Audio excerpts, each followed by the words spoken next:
Hello everybody, my name's Cherise. I'm in recovery. And about 10 days ago I got a text from Dave and led to a phone call with Chris, and he asked me if I'd be willing to fill in for somebody who couldn't speak on Sunday morning on the 12th step for 20 minutes. And I said, if I'm not the keynote speaker, forget it. I don't want to do anything else. And then I said, one of my friends likes to say, when they're at a funeral, they want to be the corpse, and when they're at a wedding, they want to be the bride. And I really just shared that with them on that call, Chris, on that call, and I just love that. I just think it's so funny. Like Chris mentioned, or maybe it was Todd, I don't know, I came into Al-Anon in 1986, and my story is a few fellowships. I was first in AA for 6 months prior to being led to Al-Anon, and I was so obsessed with this, and I'm from the Hudson Valley in New York, about an hour north of New York City, and before I know, everybody from New York thinks they're so much better than everybody else. I just want you all to know that I realize I'm only a little bit better than the rest of you, okay? Anyway, so my sponsor in AA, as we were going into a Tuesday night meeting, I didn't even know there was an Al-Anon meeting there, but I was so obsessed with this individual in my life. They literally pushed me in this door where there was a few women sitting, said, "This is Karen," and he said to Karen, "They need you," and he pulled the door shut, and he walked down the hall to the AA meeting, and that was my introduction to Al-Anon. Obviously, that was a previous life,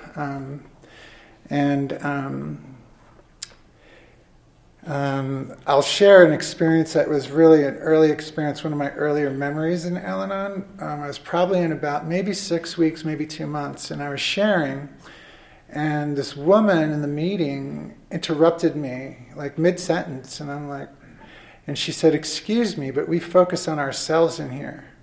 And I was like, oh, I just wanted to crawl under the table because I had no idea how outwardly focused I was and how obsessed I was with this individual and how it's all I was talking about.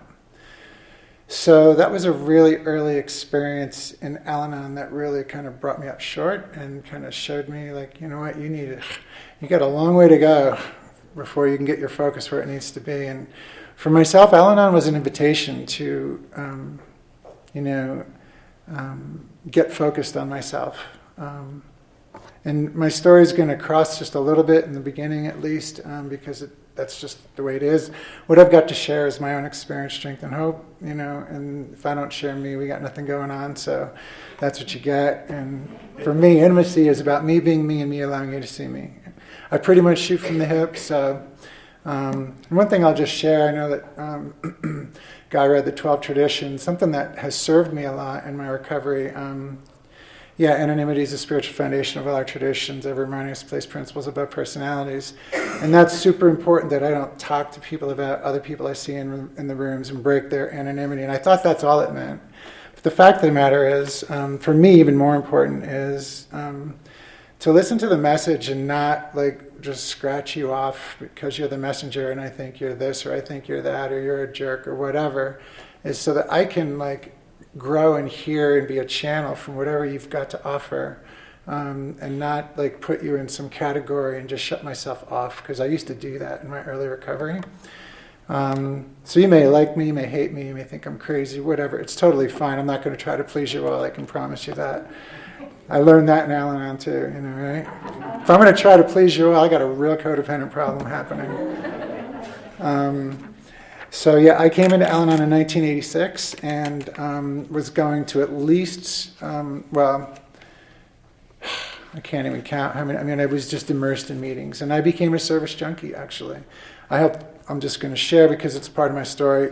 I helped build the Narcotics Anonymous Fellowship in the greater New York region, and I was doing way more than, I didn't understand my motivation for some of it until I crashed and burned at about 3.5 years in my recovery process. Crashed and burned really hard. And I'm grateful that you mentioned, we talked a little bit about ACOA stuff, because my story is definitely that of an ACA. And where I was, at 3.5 years, I was laying in bed for 16 hours a day for 3 months straight. And a friend of mine said, "You gotta go, you gotta go." And I will say this: if it wasn't for 12-step fellowships, I wouldn't be here today. If it was only for 12-step fellowships, I wouldn't be here either.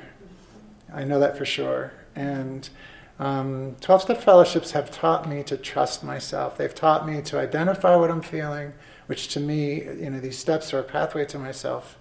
And that pathway has really been, a path to introduce me to myself and to introduce me to my feelings.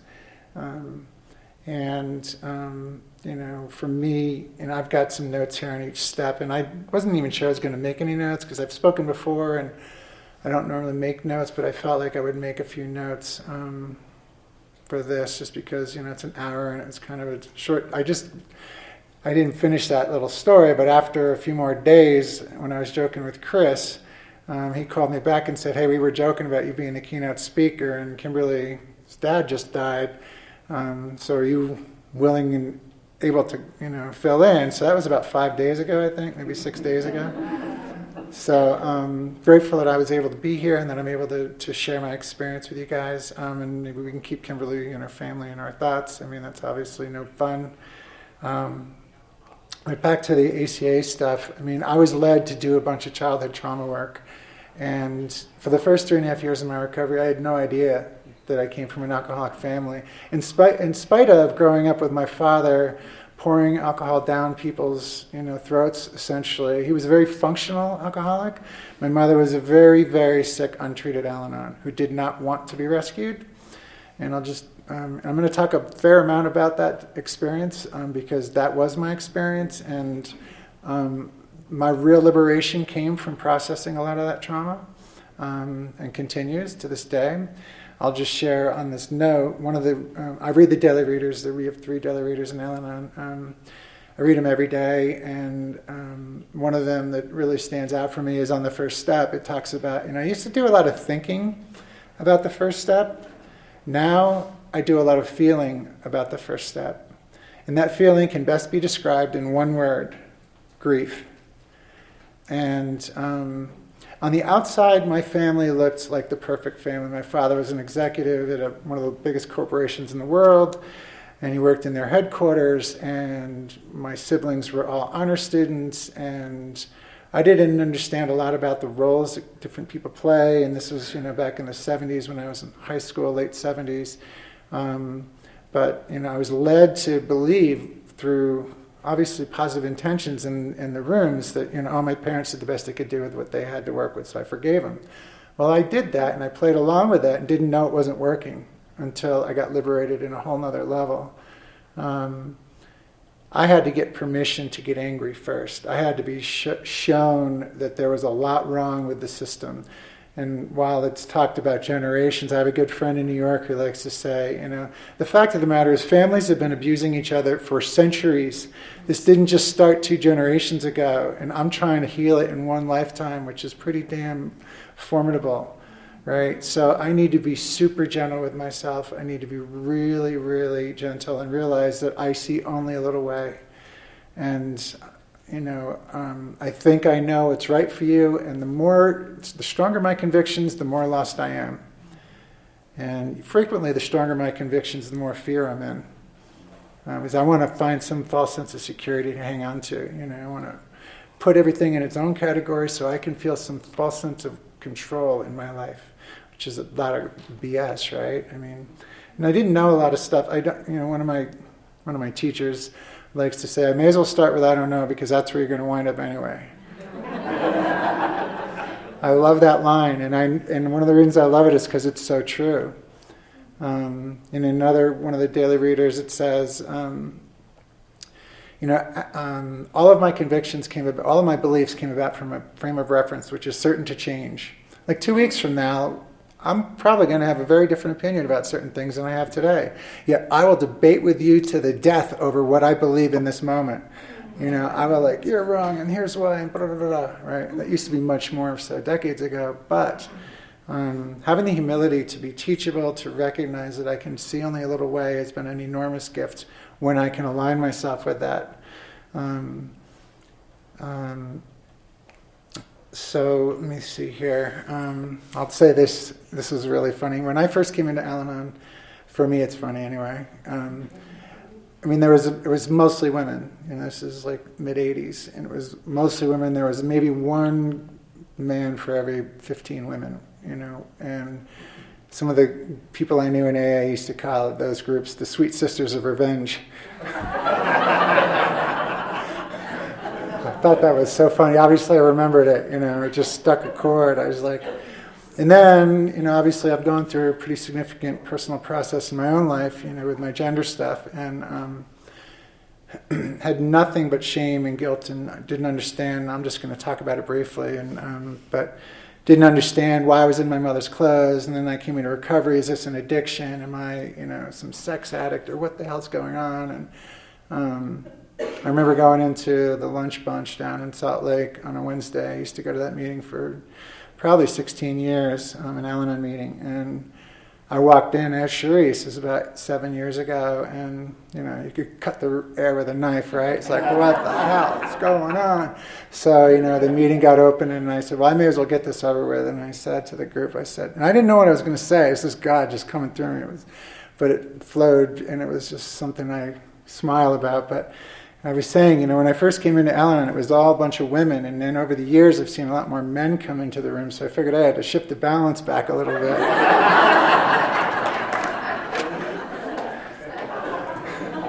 So, I try to find some humor in my recovery, and believe me, like I mentioned the word grief, I've had lots of grief and lots of sadness, and I've shared, and I believe, I know for sure for myself from very explicit examples, and I'll share one or two or maybe three, whatever, of those with you, that my life will be as good as I can grieve.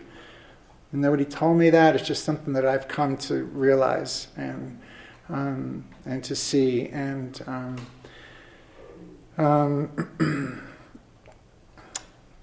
I guess what I'll share with you is, some of that stuff that happened, when I was younger, and I'll do it by way of examples. There was a time when I was doing some outside work with somebody who was way ahead of her time. I'm talking about a therapist, and it talks about that in the literature. Wilson was in therapy for 16 years, needed it critically at 4 years. When I first came into recovery, the old-timers would shame you into shutting up and call it psychobabble if you talked about, therapy or any of that stuff. Well, whatever. I mean, we've obviously evolved from then, and our focus is on the 12 steps. But I don't dance on eggshells in any room. I share what's going on for me, and that either works or not. If it doesn't for you, you're going to have to talk to your sponsor or your higher power or whatever with it. But anyway, so it was suggested that I terminate communication with my family. Now, I grew up in the Hudson Valley, and I got clean in my earlier years of recovery were in the Albany area, which is, another hour and a half north. And I was told, and I wasn't in any communication with my family. It was like there was no communication, hardly at all. Maybe once or twice a month I'd be talking to my parents. My siblings, 3 siblings, were spread around the country, and so I couldn't do it. And I watched these people in this group that I was working with, growing like weeds after they terminated communication with their family. Like, how are they having any kind of impact on me? And I went to work, did some work with this woman very reluctantly, and it was a lot of blind faith on a couple of friends that I really had a lot of belief in. And I was part of an ACOA group, which is, people probably know there's an ACA fellowship, and there's also an ACOA part of Al-Anon. And in different parts of the country, I've been to different meetings, and different meetings seem to have different strengths in different places. And this was an unbelievable group of very gentle, loving people that I was blessed to be involved with. And in spite of the fact that I crashed and burned 3.5 years in these rooms, I can now see it was an amazing gift and blessing, what happened and who I was led to. But anyway, so I ultimately, a few months into this process, terminated all communication with my family. 4.5 months later, and it was supposed to be a 6-month window. And 4.5 months later, my oldest brother called me and said, Dad's got a brain tumor. He's not going to make it. We've had him to the best doctors in New York and Boston and West Point, and he's not making it. So I'm calling you to let you know. Well, I decided that was big enough for me. He was 63 when we learned that. And so I decided that was big enough to just reconnect with the family. And very shortly thereafter, my oldest brother, and I'd been trying to get my mother into Al-Anon for years. I was about 6.5 years sober at the time and 6 years in Al-Anon. And very shortly after I reconnected with the family, my eldest brother said to me that the very week you stopped communicating with the family, Mom started going to Al-Anon. The very week. That was a huge validation that this therapist that I was working with knew what the hell she was talking about. And I had more and more of those validations over the course of time. She was an enlightened witness in my process, in my life, and somebody I'm still in touch with periodically. She's down in Florida, retired now with her husband, but she had done her own work, and she was capable of saying, you know what, that's my stuff. Like 3 times in 3.5 years, she said that to me, like, whoa, like, thanks for being human. You know, it wasn't like behind some desk protecting herself, like, you know, whatever. But,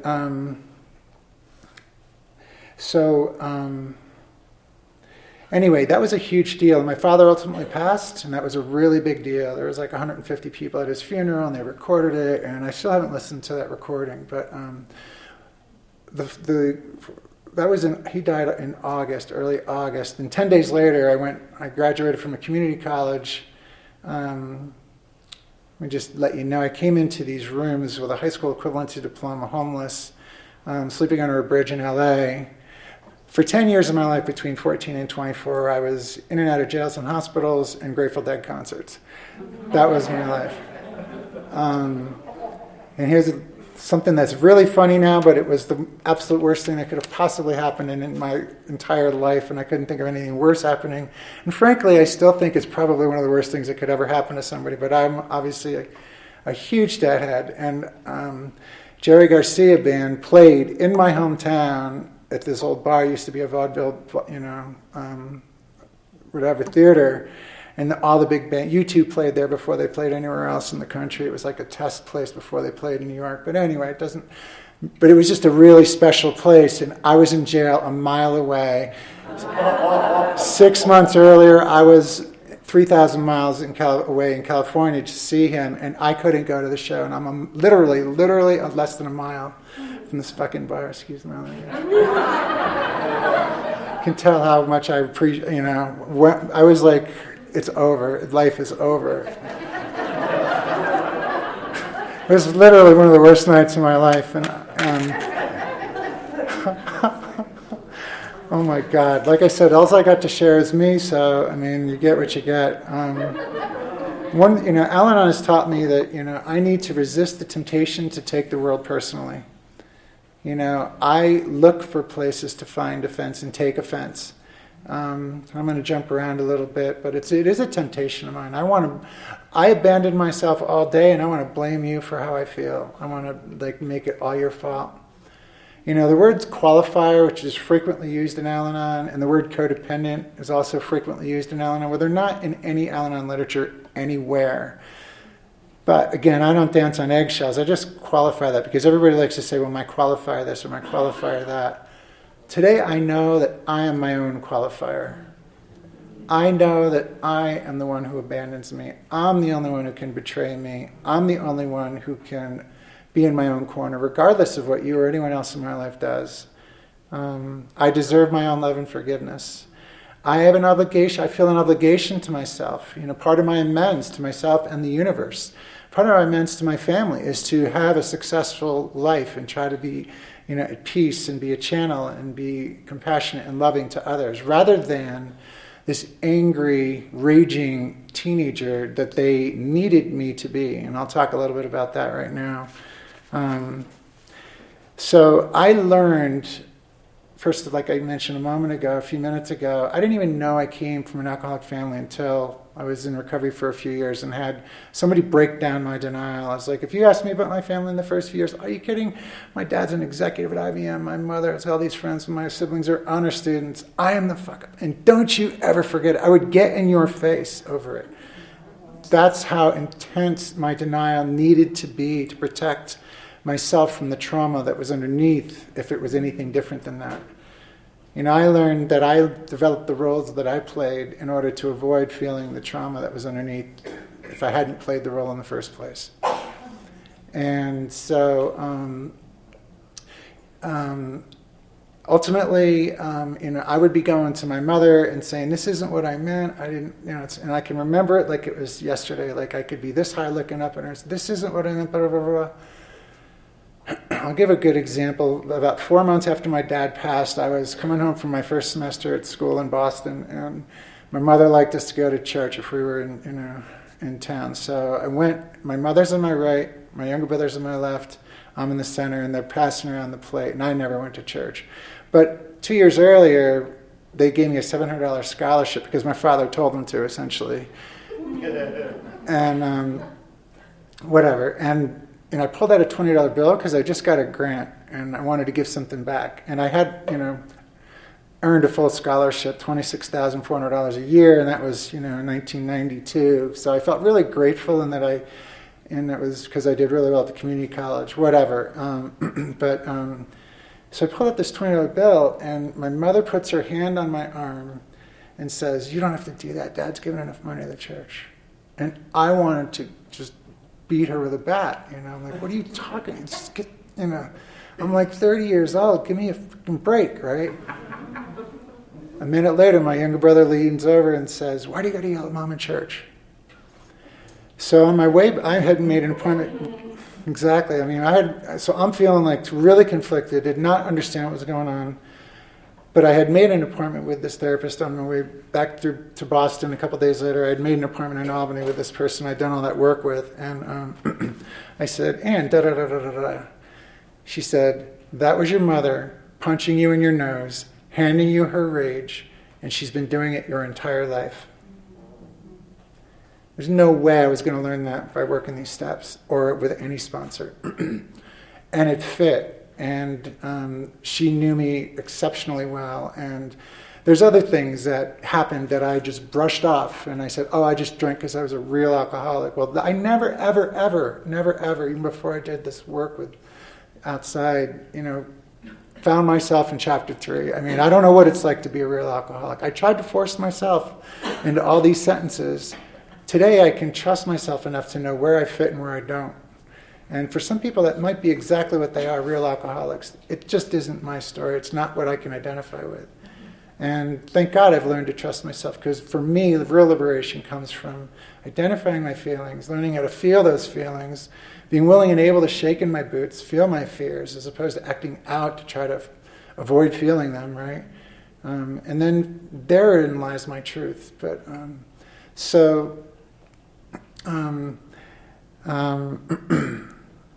when I was 11 years old, I'm just going to inject a couple of these stories like I mentioned. When I was 11 years old, I had an older brother that I idolized. They walked on water. And I was going to follow them around on their paper route. And I was riding down the hill. Our house kind of sat near the top of the hill. And I was going down the hill with no hands like an 11-year-old does, right? And there's this big rock in the road. There's a huge road, but I have to go right at this rock for some reason. And I went right over the handlebars, and one of my teeth came out, and I broke my jaw. And it was a Friday afternoon. It was like 4:30, and my mother was, freaking out. It's like the neighbors had to calm her down as much as they had to try to figure out how they're going to get me to some orthopedist or whatever, orthopedic doctor or whatever for my teeth, dentist. Anyway, so they found this dentist who wired my jaw together, and I'm in this chair for like over an hour. And my oldest brother, not the one I was following, but my oldest brother and my mother were with me in this room, and I'm in shock and couldn't talk, and my face is all bloody, and I was just laying there, and I couldn't speak. And then I saw my father's face between my oldest brother and my mother. And I started squirming in the chair, trying to get away from him because I was afraid he was going to beat me. And I started apologizing for getting hurt because I knew it was going to cost money. That shit affects people. It affected me, and yet I came into the rooms and drank the Kool-Aid and shamed the shit out of myself as if none of that shit mattered. It matters a lot, and I don't think people drink themselves to death over nothing. I don't buy, for me, it doesn't fit that I just drank because I was programmed to drink. It just doesn't fit for me. I opened a Grapevine. It was probably 1988. I remember very vividly. And inside there was a picture of a mountain range, and it said, "There are many paths to the summit, and they all lead to the same place." Part of my problems in my recovery and in my life was needing you to follow the same path that I followed, and trying to force other people to see it my way, because I didn't have enough courage and trust inside to be able to just be okay with my own path regardless of what other people's paths were. I'll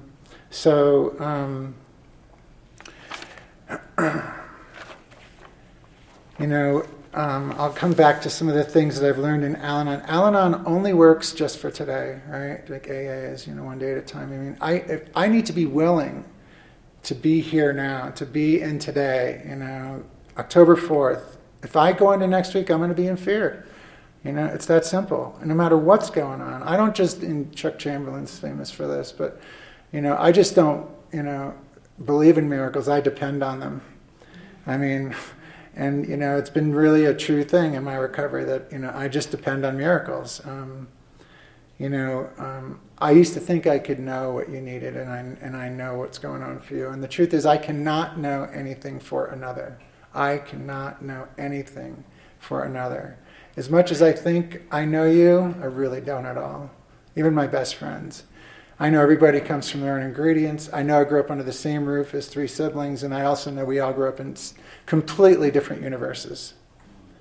There's no question about that for me today. I have a sponsee that was down in Central America a few years ago, and wound up at this seminar, and they were there for the summer, but they just wound up going to this seminar, and the person leading the seminar, this is like one of the most loving things I've ever heard in my entire life, and I really like it. The person leading the seminar said to the group, "If I were you, I would be who you are.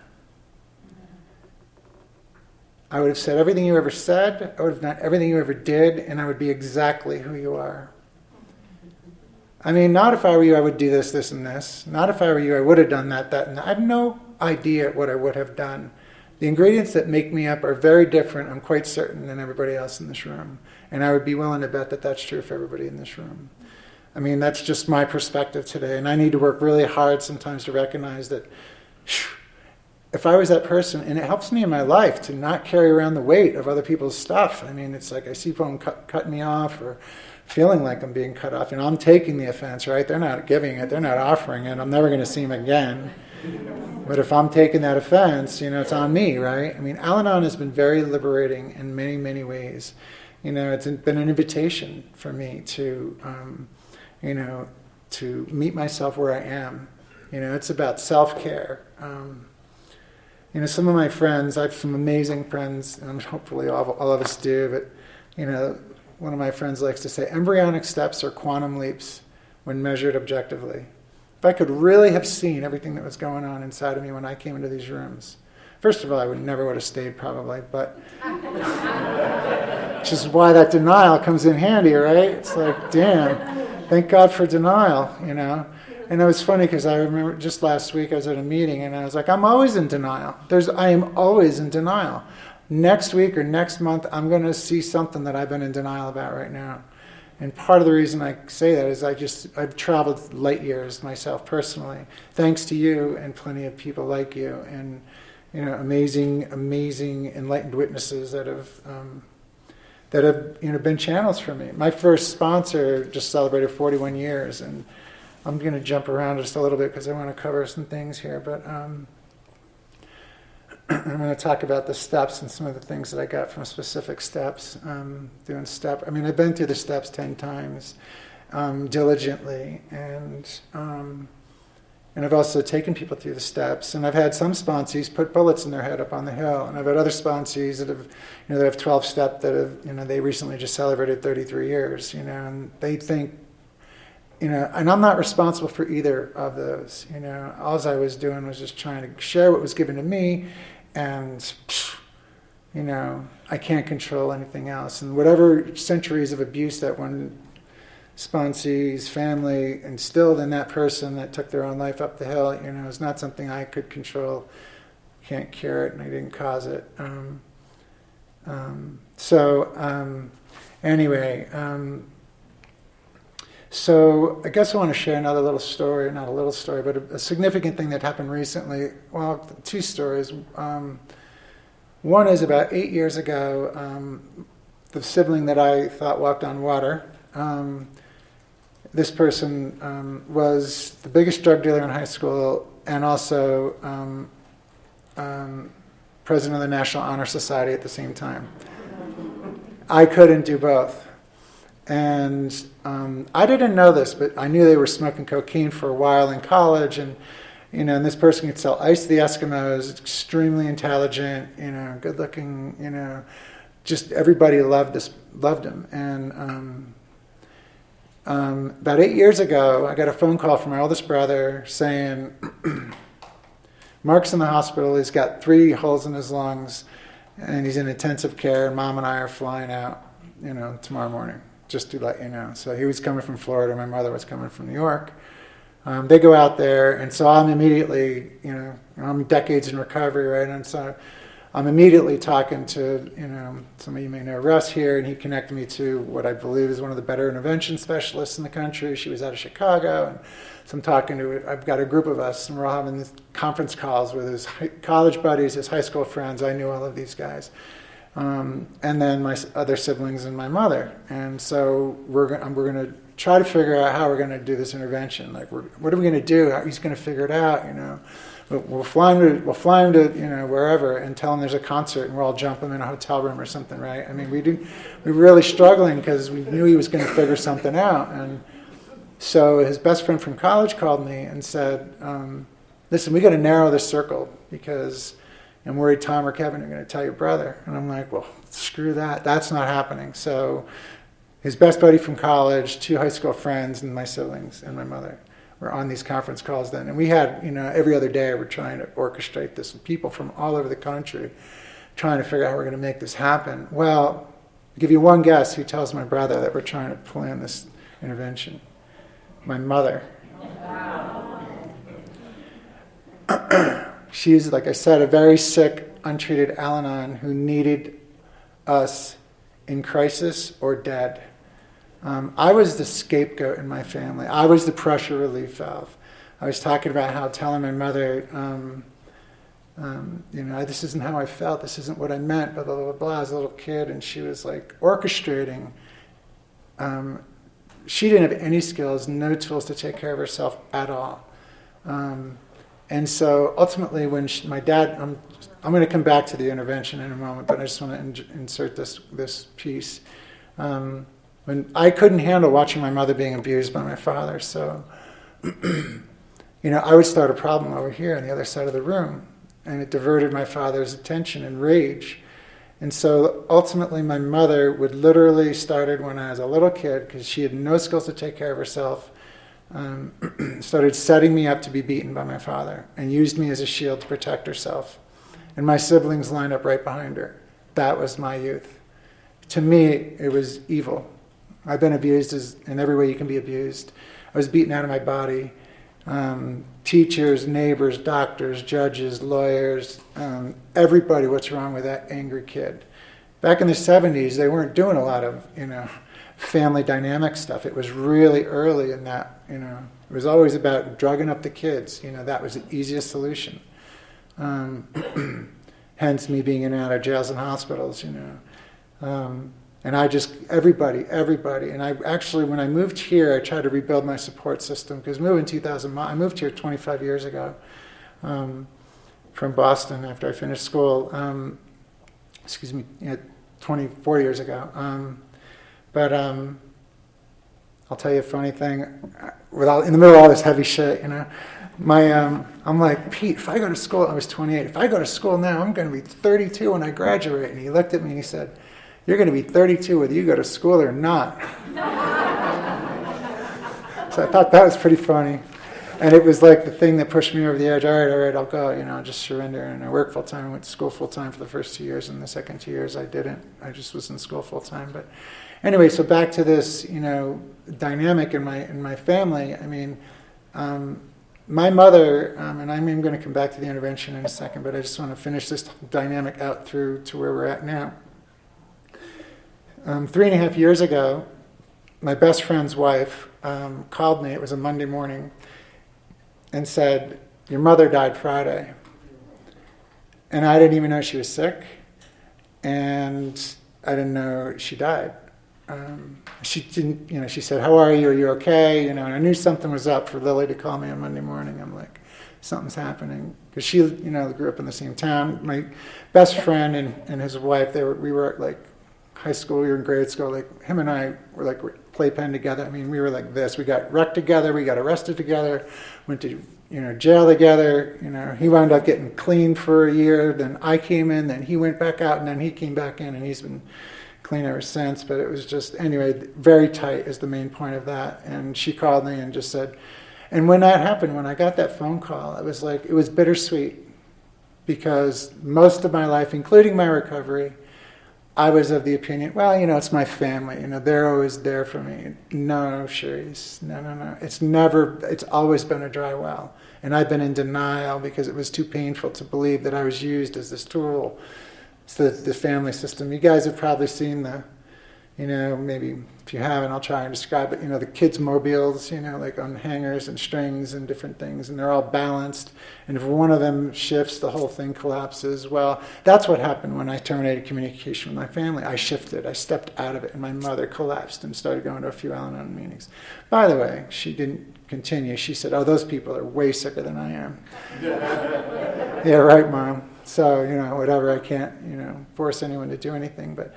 Anyway, one of the most important things for me today, no matter what I'm doing, is not to get angry. And I struggle with that sometimes.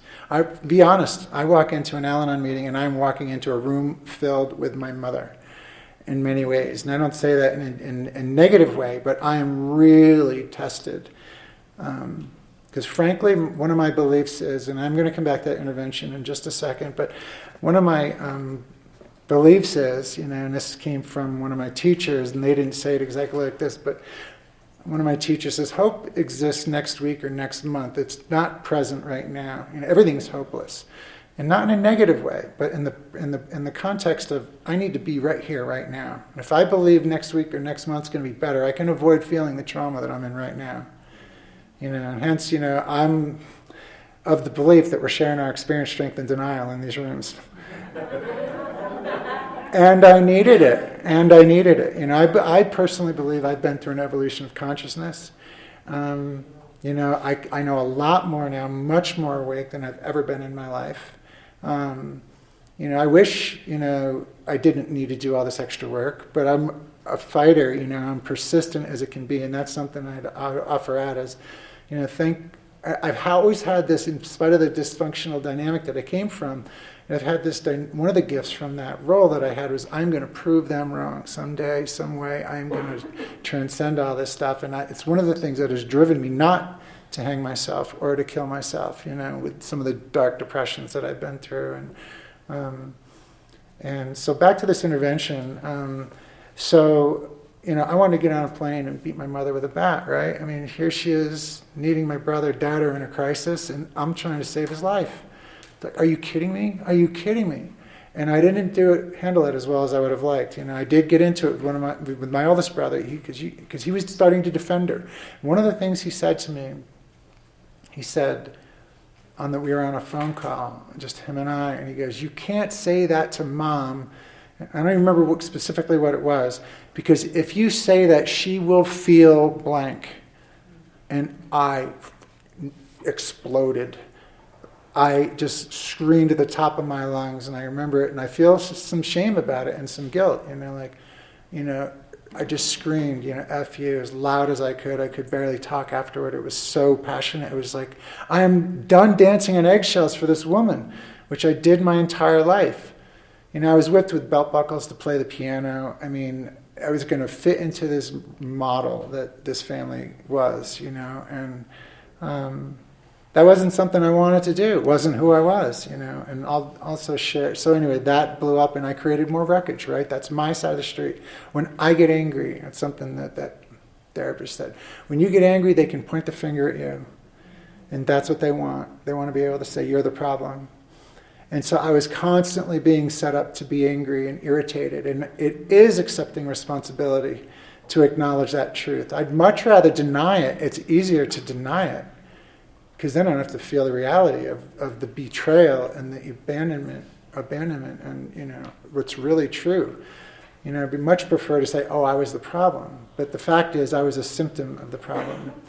And so when my, let me see here. Coming back to, let me talk a little bit about the steps, I guess, specifically, because I know it was something that was specifically requested. So I'll just talk really briefly. I mentioned Al-Anon has been an invitation to meet myself where I am, and I talked about step one and my powerlessness and recognizing that I used to do a lot of, I could really identify with that reading in one of the daily readers about, used to do a lot of thinking about the powerlessness, and then started to become aware of, doing a lot of feeling about powerlessness. And that feeling best be described as grief. For me, that's, I'm powerless, but I'm not helpless. I've got a lot of capacity. I'm relatively intelligent. Most people that I know in the rooms are. And, miracles, I've watched them. I came here on blind faith, the second step. I listened to enough of you guys talking about this is where you came from, and then how you transcended it, and how things are totally different, and I couldn't even comprehend that you could possibly have gone through that, looking at your life today, and I'm like, are you serious, So that was, a blind faith. My second step was a lot of blind faith, just like, one thing I'll say, I did get a sponsor. I mentioned this person earlier, and I know for sure, back in New York, it wasn't, at least back in the 80s, people didn't raise their hand if you work the 12 steps and you are willing and able to sponsor people. To me, okay, again, this is my story, my perspective, that's called codependence. That's promotion to me. If I didn't have to cross the river of fear that I had to cross to ask that person to sponsor me, I don't know if I ever would have had a sponsor. And if someone comes to me and offers me something without me even asking, it's like they're doing something for me that I need to somehow learn to do for myself. This is, again, just my perspective. I know for sure that it was paramount to my getting a foundation. For me, I was petrified to ask this person to sponsor me, because this person walked out in water. I mean, is just an amazing human being, former New York firefighter, actually captain, and it's carried people out of buildings, burning buildings, and and their story was really heavy duty. They decapitated somebody driving. That was what brought them into the rooms. Big time. And I'm not sure. I don't do their inventory, but I know that they have been nothing but committed to trying to carry a message and be a channel. And is an amazing channel and has been for a long time. I talked about some of these things and traumatic experience that I've come from, and I think I mentioned I dropped out of high school after 10th grade. Teachers would say, like, what's wrong with you? Your siblings are honor students, blah, blah, blah, blah, that whole thing. I felt insane. I thought I was crazy. I needed to believe I was crazy in order to protect my mother and my siblings. That's the dynamic. I will suffer. I will be this problem for you. And there's been times in my life when I will beg you to be your problem. I will get angry because something's triggered, and I want to make sure that whatever it is, I'm not going to feel it, so I'll stay angry. And really what's going on is I'm trying to protect my mother from my dad's rage with my dysfunctional survival tools. So I developed blind faith in my sponsors, and I did a lot of meetings. I was told that the solution is in the steps. I come to meetings to feel better, but I work the steps to get better. And there is a major difference, as I'm sure most of you would agree. My third step, today I have a God of my misunderstanding. I don't have any idea. I do believe, faith moves mountains, but don't forget to bring your shovel. That's a line that I heard early on, and I'm really grateful that I heard it early on. And, I had to show up. I had to do an awful lot of work, a lot more than I thought I was going to need to do, frankly. I didn't really even know what I was going to need to do, but I just knew I was in a world of hurt and, that gift of desperation, My fourth step, once I put a pen to paper, I just wrote pages, And thank God for my first sponsor, because I was taught that it's about identifying my patterns. It's not about a witch hunt. It's about just seeing my patterns.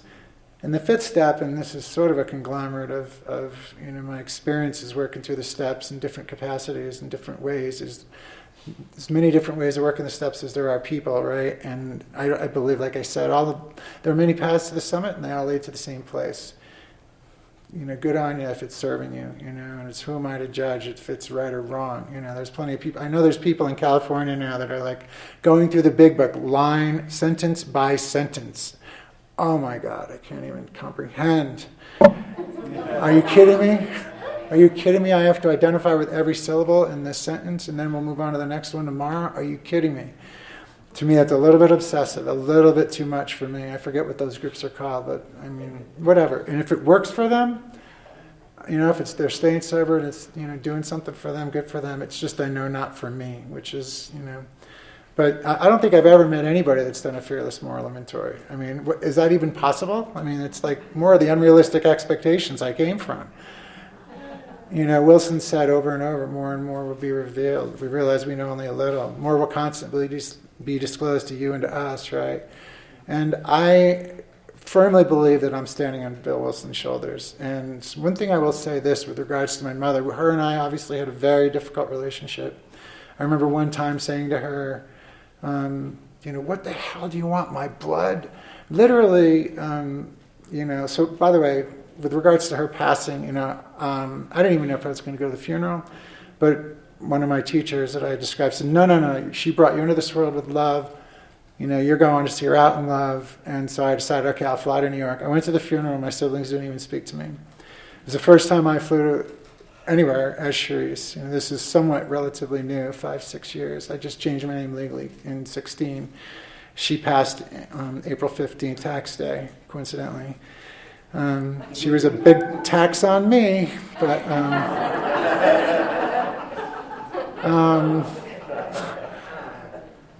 so my neighbors, my aunts and uncles, what's wrong with your siblings? I'm like, I can't speak for them. I don't know. I don't know. And it was really sad to see. In fact, one of my nephews and my youngest brother tried to prevent me from going to the reception at the other part of the church after the funeral, and I'm like, I didn't even acknowledge them because I didn't know what to say, and it just hurt. And I was available to the sadness that it was. I'd done enough grief work to and that's why it was bittersweet when Lily called me that morning and said, your mom died. It's because I'd done a lot of work, I'd done a lot of grief work, I'd done a lot of processing trauma, and it was like a drink of water. It was a validation. As sad as it was a validation that, this is just the truth. That your family's really dysfunctional, and everybody was doing the best they could do with what they had to work with, yes. But my parents would have gone to prison, if had they been caught with what, happened. And I will say this also, all three of my siblings right now, if they were in these chairs, they would say that I was beaten more than all three of them combined, and they would also say that I did more work around the house than all three of them combined. My dad used to, he had like 10 or 15,000 employees. He spent $7 million a week for IBM, and back in the 70s buying parts. He was procurement manager, whatever. And he used to, and I would proudly hear him tell me, "You're my hardest worker," And I'm like, now I can see how desperate I was for his approval, because nothing was ever good enough. The problem with that is, and you're not worth the powder to blow you to hell while he's beating me out of my body. That was the most common thing he's ever said. And I'll say another thing about my oldest sibling. He had a severe stuttering problem in his early adolescence, and still to this day, whenever he interacts with the family, stutters pretty significantly. And all my siblings are relatively successful in the business world, if you will. If that's how one measure of success or whatever. But one thing the most loving thing that ever happened in my family, and I've told him this, is, and I'll share something else. It was an amends to my mother that I made right after. But one of the things he said to me about 20 years ago, I remember being in my living room, and I was talking to him, and I was ranting, and I was rambling about all this crap, and he watched me go from homeless under a bridge in LA to graduating from Boston University with a full scholarship, sitting for the CPA exam, and he knew something happened. And he would just listen to me. And he said to me on this call, he said, listen, you need to know that I get it. I know that you know. But you need to know that I don't know. In other words, he was saying, I hear you. I know you know something. I know you've learned something. I know, but I do not grasp what you're talking about. But he was willing to listen to me. That's the most loving thing I've ever received from my family. And with my mother, the comment I just referenced, one of the times when we did connect, before I came out to her, that was about 7 years ago. She said, I told her, Mom, you were forced into the marriage, and she's like, how do you know so much? How can you possibly know so much? And I said, Mom, she goes, how can you see all this stuff? And I said, Mom, I can see farther than you because I'm standing on your shoulders. And I was starting to make amends in those ways to my siblings and my mother, because I knew for sure once this became my truth, once I embraced what was true for me, that there was no more family. And that proved to be true. When I told my mother about this whole gender thing, that I've been in therapy for years and I've been working with medical professionals and blah, blah, blah, and I got to tell you something, and I'm crying my eyes out. And she's like, 30 minutes later, we're both crying on the phone, but I said, remember when do you remember dinner asking who the hell's been in your clothes? And I said, well, that was me, and that was part of my making amends, and I apologize. Because I knew it might be one of the last times I ever speak to her. And I felt like I wanted to own that, because I knew she was lost in that family, and she had no bearing. And she would ask periodically, who's been in my clothes? And 30 minutes later, she sent me an email saying, I can't handle this, don't contact me again. Signed, the one who gave birth to you, - maybe I shouldn't have.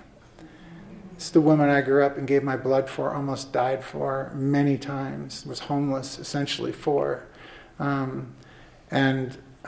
So thank God to Al-Anon, I've been able to detach from a lot of the sickness that is my family system, and know that it's not about me today. And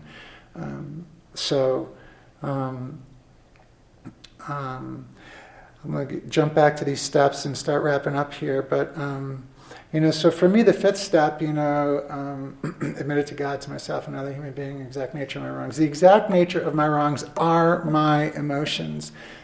They're my feelings, my fears, my insecurities, my jealousies, my anger. That's why I did what I did, so I wouldn't feel. I need to learn how to shake in my boots. And how do I do that? I connect with a higher power. I connect with other people on a spiritual path. The sixth step, I was talking to a different sponsor, my second Al-Anon sponsor. We were walking along the river one time, and I was talking about all this crisis I was dealing with, and I was struggling with this and struggling with that, and I'm like, wow. And they said to me, and I was like, oh, I was like banging my head on the wall. I goes, oh, you're working the sixth step. Like, that's what the sixth step is banging your head on the wall. It's like becoming ready, And I'm like, wow, I never knew it was that simple. I thought it had to be a lot more complicated than that, right? I got to sit and figure this shit out somehow, right? Well, one thing I've also learned in recovery is my heart makes quantum leaps and my mind goes around in circles. And I was all neck up for the first number of years in recovery until I crashed and burned, and then realized that, Wilson talked about, one of the most important things for alcoholics is, not to try to cover up a bad motive with a good motive. And I'll never forget my good friend Stuart, called me, when I was in that depression of 3 months in bed for 16 hours a day. And he's like, because people were like, couldn't, this was after, by the way, I don't know if I mentioned it, but it was after the longest relationship I've ever had with this woman who was an amazing woman. And nobody believed us when we broke up. We were the recovering couple. It was like we were it. My friends were like, where did you meet her? She's so smart. She's so beautiful, blah, blah, blah. And I'm just like, anyway, they thought it was like Paul is dead kind of thing, like this big hoax. But, it just happened. And So no one expected it, least of all us in particular, but she had her own abuse issues. One thing I've learned is water seeks its own level. And if I'm this nuts over here, whoever I'm bonding with is this nuts over here, and there's no other way we could ever connect. One of my friends liked to say, yeah, when the holes in my head fit the points in their head, we got this great relationship going on. But anyway,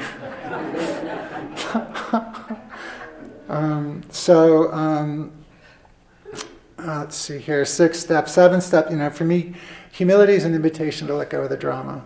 Humility is about me being me and me allowing you to see me, having my feet on the ground, recognizing that, I do have a lot of great qualities. I do have a lot of love in my heart. And I do have a lot of capacity for, compassion and patience, in addition to sometimes being consumed with myself and angry and jealous and irritable and all of these things. I talked about, survival tools. I don't believe I'm defective. I don't buy it for a second. I think there's a lot of shame-based BS, frankly, in the original 12-step literature, and it really something I drank in thinking I was the problem. It just fit perfectly. But then I had to realize, maybe some of it doesn't fit, and maybe some of it's not healthy for me. I will say this, I was listening to Dr. Bob's daughter. She claims to be, and she is, the first Alateen, right? And she was saying that the people who founded AA were not saintly. And they put their pants on one leg at a time like everybody else, and so many, including myself.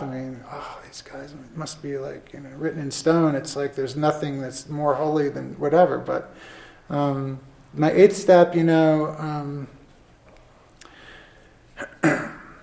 making a list of people I'd harmed. I struggled with that a lot because I knew how abused and how difficult. At different times, I'll say I struggled with it. But today I can recognize that I have a role and that I'm the one that's creating whatever, I'm the common denominator no matter where I go. And it's not just because of this person at my job and that person at my, wherever at a meeting or whatever else. Like it says, if I'm disturbed, there's things going on with me and I have to have the humility to be able to own that. That's my only path to freedom. And all amends for me, all amends. They're all about me forgiving myself. Once I learn to forgive myself, I have nothing left to forgive you or anyone else for. That's the truth. All of this to me is a process of me learning how to love myself, and it's a process of me learning to forgive myself, and being willing to continue to show up and to learn whatever I need to learn to get to that point. I believe the most important person in this room is standing right here.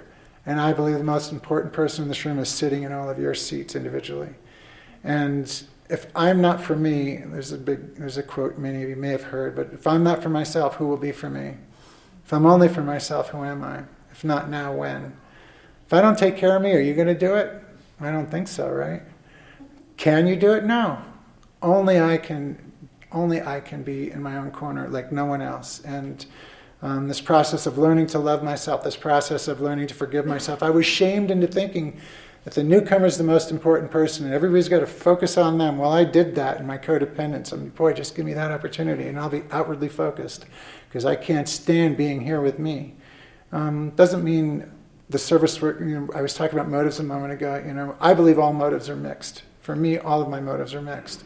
Like I mountain bike every day. And I said to my actual sponsor's wife this morning in a text, because I sent him some photos, some pictures. I was like, I know part of it's an escape, part of it's my just escape, but it's also really healthy for me, and I stay fit, and I really enjoy it, and I'm self-employed, so I can get away with it. And I ski every day in the winter.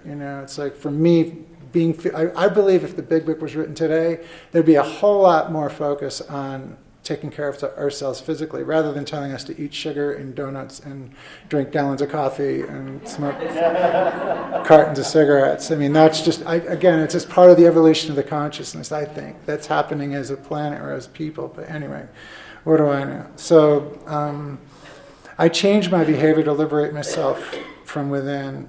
All of my amends are for myself and to myself. If I'm going to someone to say I'm sorry, to try to get them to forgive me, I'm looking in the wrong direction. If I say something to my mother like, I can see farther now because I'm standing on your shoulders, that's different than going to her and saying, I'm sorry, I got so angry so much of the time. for me, amends are changing who I am and how I interact with others. And I do a lot of living amends today. There's a lot of stuff I can't change. And it's not that I haven't said I'm sorry at times, because I have. But I just think for myself, when I first got here, it seemed like amends were, I need to go make a list of people I need to say I'm sorry to, or pay the money back that I stole, or whatever. Some of that is applicable, but too much of my focus was on that direction, as opposed to recognizing that, I need to change what I'm doing going forward. The 10th step, I really like, that one line. I'm sure most people know, when there's when I'm disturbed, there's something I like saying it. When I'm disturbed, there's something going on with me. There's not something wrong with me. There's something going on with me for sure. I mean, I got buttons and they're easily pushed, and if I get triggered, it's on me to be present to it and be awake. And rather than, blame, I'll just say this. This is another thing that I learned, which is really potent and for me has been really helpful. But blame is very absorbent. It dries the tears. Blame is the anti-mourn and hence the anti-self. My family needs to blame me. My siblings to this day still don't talk to me. There was emails going back and forth around, for a few months after my mother passed, around the estate, which my oldest brother handled, and all of us were fine with that. But there's been no further communication. And I think of it every day, and I know I'm still bargaining. I mean, I don't obsess about it, but there's never a day that goes by when I don't think about my nieces and nephews. I'll say one of the sad things for me is my younger brother has 3 kids, and his wife, about 5 years ago, said, just want you to know that those kids keep the card that they get from you for their birthday. Yours is the only card on their bureau all year long. That I could just collapse in tears around that. It's really hard and sad to know that they're growing up, and they used to love when I would come visit. But, that's just part of what I need to feel, because if I want, I could just go get angry and then not feel it. And it's not like, my life has been my life, and I've had my challenges, and I know I'm very aware, so is everybody else's. Life is difficult. There's a lot of challenges on this planet. I'm healthy. There's a lot of positives. I've got a ton of friends. I laugh a lot. I've had a lot of things to be grateful for, and I cannot enjoy my life unless and until I can avail myself to the sadness and allow that to pass through and blow through. One thing I'll just share on the 10th step, which has been a tool that really helped me quite a bit, was, I had what was, I'll wrap up here in a sec. I had, a success partner. Like, we would call each other once a week, and we would make a list of the things that we achieved each day during that week. And we would read them to the other person on Saturday morning, and that person would write them down and then feed them back to the one who just read the list with passion, And it was like, it was a 10th step of positives. And the more I focus on those things, the more I do. And the more positives occur. So that was a huge tool for me. And the 11th step, I just want to say, 30 minutes of meditation is necessary, unless I'm really busy. Then an hour is required. That's from one of the daily readers, and it's really true in my life. I've been on 4 silent meditation retreats, 1 3.5 day, 1 4 day, and 2 5 days. And I was told, and it's been true for me, that it was really about that. That's confronting myself with a vengeance, for real. And I've had so many gifts from meditation. I sat for 30 minutes today. I like to try to sit for at least 30 minutes. I don't always, but it's a practice. I continually just try to practice. And when I'm sitting, a couple of things that help me is I'm not trying to do a chant. I'm not listening to some guided meditation. It's not the sunlit beach or the mountains, if you prefer, like it says in the step book, the AA step book. But for me, it's about putting space between me and my thoughts and learning how to observe my thoughts and kind of not attach to them. So, I used to be a pinball, bouncing off the world and what you said or did, and also bouncing off my thoughts, Meditation has helped me learn to, ride my horse in the direction it's going, as opposed to, trying to stick my hand in the river and changing the course of the river, it just isn't going to happen, right? But putting some space between me and my thoughts has been a huge gift. And there's also been the first time I ever sat silently in this one retreat, in this very small group, about 10 of us, in a very safe space, I had tears streaming down my face within minutes. I had no idea that was going to happen. One of my teachers says, meditation is about stirring us up. It's not about calming us down. It's like a muddy glass of water, and it settles when you set it, and clarity presents itself. And for me, that comes up as feelings sometimes. Clarity is being in touch with what's true and what's real. In the 12th step, I talked about being a service junkie and sponsoring people and being a channel. And I guess I'll close. There's so much more I could share, but I will close with saying, my first sponsor, like I mentioned, just celebrated 41 years, and they say to this day, I help others because it makes me feel better. The motivation is selfish. For me, the idea that I drank because I was selfish and self-centered is one of the most toxic sentences I've ever heard in my life. And I used it to whip the shit out of myself and beat myself down in shame. The fact is, if I can help somebody else and feel better in the process, that's awesome. And I do believe more is being revealed. And I do believe that more is constantly being disclosed. And I want to avail myself to that new information. If I'm going to get surgery, I want the doctor that came out of grad school or whatever, their medical school 2 years ago, not the guy that's 50 years old, that didn't learn about all these new procedures. I want to be taken care of by the most current, and I want to avail myself to the most current spiritual, information at the same time. So, I'm really honored to be here. I'm very grateful to be here. And I just want to say that, you were amazing, 15 years old, to stand up here and share. I do not think I could have done this at 15. And I'm very impressed and I'm inspired. And I'm grateful to be a part of recovery with you all. Thanks very much.